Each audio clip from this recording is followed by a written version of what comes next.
อันเป็นสถานที่ปรากฏเห็นห้องห้อยการสักการะบูชาไต่ธูปเทียนและดอกไม้อันเป็นที่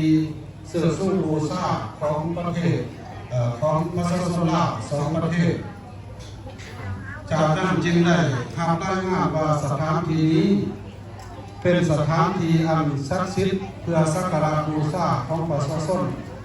ที่สร้างขาขายเสือกันว่าเป็นเทวสถานนี่เทพเจ้าลูกค้าผู้เทวดาผู้ได้สถิตอยู่ในสถานที่แห่งนี้หากใครได้มาบูชาจะได้รับนิมิตหมายอันเป็นมงคลได้รับโชคลาภและความปลอดภัยตามเหตุผลต่างๆที่ตนเองมีความเสือถือจะพานขึ้นไปขาขายแมนตอกได้